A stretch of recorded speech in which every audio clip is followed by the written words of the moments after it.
Et si la vraie question n'était pas pourquoi je tombe toujours sur le mauvais type de relation, mais plutôt à quel moment une relation cesse de me nourrir et commence à me vider. On parle souvent de relations toxiques comme quelque chose de brutal, d'évident. Pourtant, la plupart du temps, ce n'est ni violent ni spectaculaire. C'est plus subtil que ça.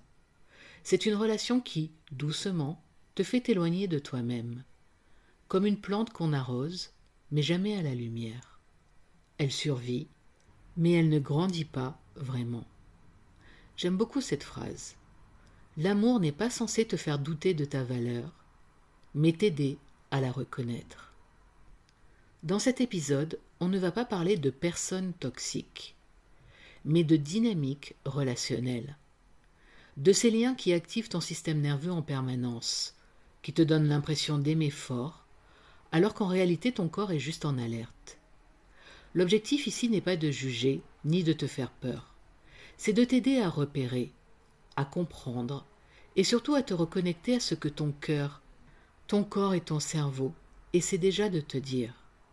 Parce que apprendre à repérer une relation toxique, ce n'est pas devenir méfiant, c'est devenir conscient.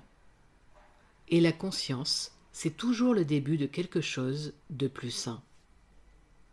Alors, qu'est-ce qu'une relation toxique, vraiment? Et si une relation toxique n'était pas celle qui fait mal, mais celle qui t'oblige à te couper de toi-même pour que ça fonctionne? On imagine souvent une relation toxique comme quelque chose d'évident, presque caricatural. Des conflits permanents, de la violence, des mots durs. Mais en réalité, la majorité des relations toxiques ne ressemblent pas à ça. Elles sont silencieuses. Elles s'installent lentement. Et surtout, elles se déguisent très bien en amour. Une relation toxique, ce n'est pas une personne, c'est une dynamique. Même si bien sûr parfois une personne peut être toxique. Mais c'est une dynamique, une façon d'être à deux, qui au fil du temps te met dans un état de tension intérieure constante. C'est comme marcher sur un sol légèrement instable. Tu ne tombes pas, mais tu ajustes sans cesse ton équilibre. Tu fais attention à ce que tu dis, à ce que tu ressens, à ce que tu montres, à ce que tu fais. Et à force de t'adapter, tu oublies ta posture naturelle. D'un point de vue neuropsychologique, c'est là que quelque chose se joue. Le cerveau humain est programmé pour rechercher la sécurité émotionnelle. Quand une relation est saine, ton système nerveux peut se détendre. Tu peux être toi, respirer, exister sans te surveiller. Dans une relation toxique, c'est l'inverse. Ton système nerveux reste en mode vigilance. Pas parce qu'il y a un danger évident, mais parce que les signaux sont incohérents. Un jour, tu te sens aimé. Le lendemain, distante, ignorée ou remise en question. Et ton cerveau déteste l'incohérence. Alors il essaie de comprendre, d'anticiper, de réparer. En neurosciences, on sait que cette alternance entre chaleur et retrait active à la fois la dopamine, liée à l'espoir et à l'attente, et le cortisol, c'est-à-dire l'hormone du stress. Ce mélange crée un attachement très puissant, souvent confondu avec de l'intensité émotionnelle ou de la passion. C'est pour ça que beaucoup de personnes disent « Je sais que ça ne me fait pas du bien, mais je n'arrive pas à partir ». Ce n'est pas un manque de volonté. C'est un cerveau qui essaie de retrouver un état de sécurité qu'il a brièvement connu. Une relation toxique, c'est souvent une relation où tu te poses plus de questions sur toi que sur la relation elle-même. Où tu te demandes si tu es trop sensible, trop exigeante, pas assez patiente. Où tu ajustes tes besoins pour maintenir le lien. Et petit à petit, quelque chose se produit. Tu ne te demandes plus « Est-ce que cette relation me fait du bien ?» mais « Comment faire pour que ça aille mieux ?» même quand le mieux n'arrive jamais vraiment. Ce qui est toxique n'est pas l'amour que tu donnes, mais l'environnement émotionnel dans lequel tu le donnes. Une relation devient toxique quand elle te demande de rester en alerte pour être aimé, quand l'amour est conditionné, quand la sécurité dépend de ton adaptation permanente.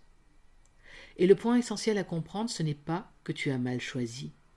C'est que ton système nerveux a appris, à un moment de ta vie, que l'amour pouvait être imprévisible, et qu'il essaie encore aujourd'hui de réparer ça. Repérer une relation toxique, ce n'est donc pas pointer du doigt. C'est apprendre à écouter ce qui se passe à l'intérieur de toi quand tu es en lien avec l'autre. Et parfois on entre dans cette relation toxique sans s'en rendre compte. Et si la question n'était pas « pourquoi je suis resté ?», mais plutôt « à quel moment j'ai commencé à confondre connexion et reconnaissance ?» On n'entre presque jamais dans une relation toxique en se disant « cette relation va me faire douter de moi ». Au contraire, on y entre souvent avec une sensation très agréable, celle d'être enfin vue, enfin comprise, enfin choisie. Au début, il y a cette impression de fluidité. Les échanges sont intenses. Les conversations profondes arrivent vite.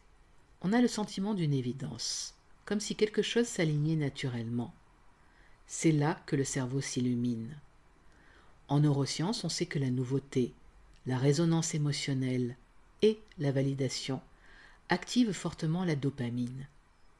Cette hormone ne crée pas l'amour, elle crée l'élan, l'anticipation, l'impression que quelque chose d'important est en train de se passer. Et quand cette connexion arrive à un moment où tu te sens vulnérable, fatigué ou en quête de sens, elle peut prendre une place immense. Pas parce qu'elle est toxique à ce moment-là, mais parce qu'elle vient toucher un endroit sensible. C'est comme entrer dans une maison chaleureuse après avoir longtemps eu froid. Tu ne vérifies pas tout de suite si les fondations sont solides. Tu apprécies d'abord la chaleur. Puis progressivement des petites choses apparaissent. Pas assez fortes pour alerter, juste assez pour te faire douter. Un message qui reste sans réponse. Un changement de ton. Une proximité qui s'éloigne sans explication. Et là, quelque chose de très humain se met en place. Ton cerveau cherche de la cohérence. Il se dit, ce n'est sûrement rien. C'est moi qui interprète. Ça va revenir. En neuropsychologie, on appelle ça une tentative de régulation du lien. Tu ajustes ton comportement pour retrouver l'état initial. Tu fais un pas de plus. Tu t'expliques davantage. Tu réduis certaines parts de toi pour maintenir la connexion. Ce n'est pas de la faiblesse. C'est un mécanisme d'attachement. Petit à petit, la relation change de nature. Tu ne la vis plus. Tu la gères. Tu observes. Tu analyses. Tu espères. Et c'est là que beaucoup de personnes se perdent, parce que la relation n'est pas suffisamment douloureuse pour partir, mais pas suffisamment sécurisante pour se reposer. Ce qui crée l'attachement, ce n'est pas la constance, mais l'incertitude émotionnelle. Plus l'autre est imprévisible, plus ton cerveau essaie de comprendre comment faire juste. Et plus tu t'éloignes de cette question essentielle, est-ce que je me sens bien dans ce lien ? On entre donc dans une relation toxique sans s'en rendre compte. Non pas parce qu'on ne sait pas aimer, mais parce qu'on a appris à un moment donné que l'amour pouvait demander de l'adaptation, de l'attente, du silence sur soi. Et ce qui est important à comprendre, c'est que si tu t'es retrouvé là, ce n'est pas un échec, c'est une information.